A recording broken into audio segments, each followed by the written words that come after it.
(89) 문장의 성리하기.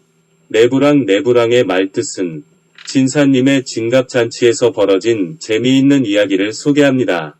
내부랑의 말뜻을 몰라 벌어지는 이야기입니다. 삿갓이 산길을 진종일 걸어오다가 해걸음에 어떤 마을에 당도하니 고래등 같은 기와집 마당에 사람들이 들끓고 있었습니다. 한편에서는 덕을 치고 한편에서는 부침개를 부치고 있었습니다.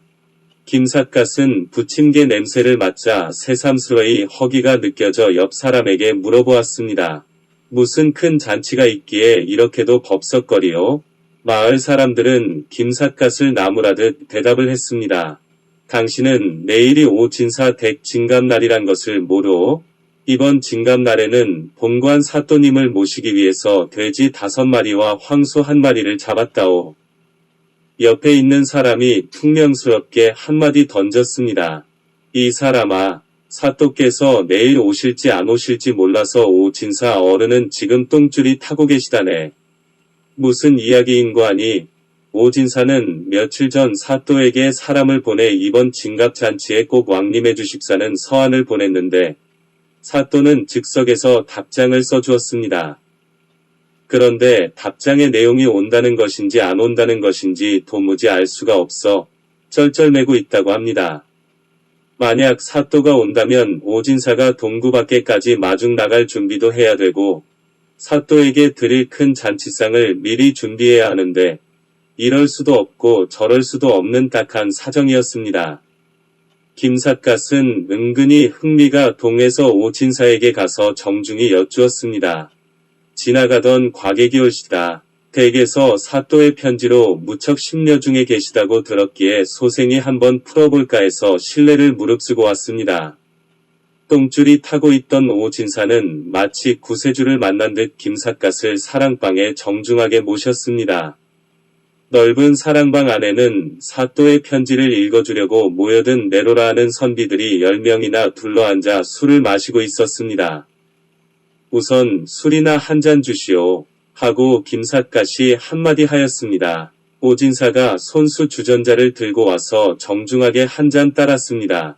앉아있던 선비들은 김삿갓의 초라한 행색을 보고 못마땅하게 여기는 기색이 역력했습니다. 우리가 풀지 못하는 사또의 편지를 너 같은 게 감히 어떻게 풀 수 있다고 술을 덥석덥석 받아 마시느냐고 아니꼽게 여기는 눈치였습니다. 사또의 편지를 보니 한지로 반절 넓이의 큰 지면에 커다란 글씨로 내부랑이라는 6글자만이 적혀있을 뿐이 아닌가.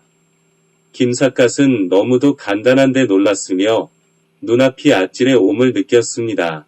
그 문장을 어떻게 해석해야 좋을지 전혀 알 수가 없었습니다. 매우 기기괴괴한 문장인걸. 김삿갓은 우선 생각해볼 시간적 여유를 갖기 위해 천연덕스럽게 그렇게 중얼거려 보았습니다. 방 안에서는 숨막히는 긴장감이 감돌고 있었습니다. 오진사는 초조해서 다급하게 물어보았습니다. 선비, 사또께서 오신다는 겁니까? 안 오신다는 겁니까? 사또 어른하고 진사 어른하고는 매우 두터우신 사이인가 보구려. 그렇지 않다면 이런 장난스러운 편지는 보내지 않았을 터인데. 오진사는 만면에 웃음을 띄우며 자랑스럽게 이렇게 말을 했습니다. 가깝다 뿐이겠소이까. 어려서부터 동문수학을 하면서 별의별 장난을 다해온 사이랍니다. 김삿갓은 그 말을 듣는 순간 사또의 편지는 틀림없이 참석하겠다는 사연임이 분명하다는 확신을 얻었습니다. 친구지간에 초청을 받고 참석을 못하면 한마디쯤 사과의 말이 있어야 옳은 일인데 그런 빛은 전혀 찾아볼 수가 없었습니다.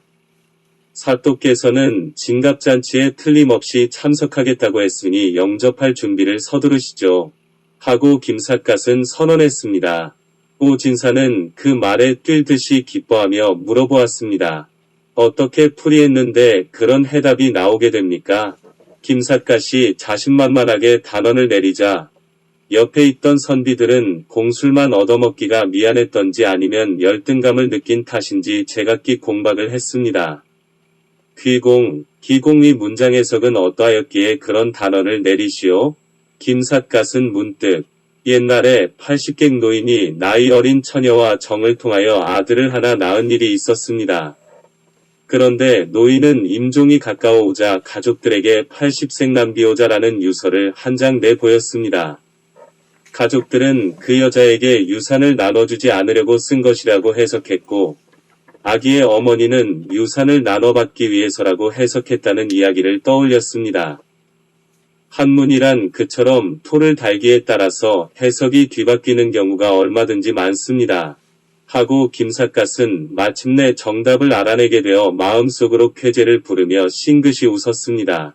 오진사는 답답한 심정을 견딜 수가 없는지 간청을 했습니다. 여보시오, 선비, 나는 지금 똥줄이 타다 못해 이제는 간이 타오를 지경이요. 편지 사연을 알고 계시거든 애를 태우지 말고 빨리 설명을 좀 해주시오. 하하, 이 편지는 결코 어려운 내용이 아닙니다.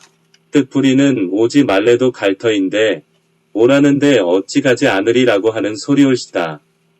김삿갓의 설명을 듣고 나자 좌중에는 별안간 폭소가 터졌습니다. 오 진사는 비로소 하는 말이 과연 듣고 보니 선생의 해석은 귀신과 같으시오이다. 선생 덕분에 만사가 시원스럽게 풀려서 내가 이제야 살아나게 되었소이다. 여봐라. 지금 우리 사랑에는 귀한 선비님이 와 계시니 술상을 새로이 푸짐하게 차려내오도록 하여라. 옆에 있던 선비들도 저마다 감탄을 하였습니다. 이리하여 김삿갓은 사또의 편지를 풀어준 덕택에 술과 음식을 배불리 얻어먹었고 그날 밤에는 오진사 댁 사랑방에서 하룻밤을 편히 지낼 수가 있었습니다. 다음날 사또의 행차가 가까워 온다는 전갈이 있자 오진사는 직접 마중을 나가느라고 야단법석이었습니다. 김삿갓은 개밥에 도토리 노릇을 하고 싶지 않았습니다.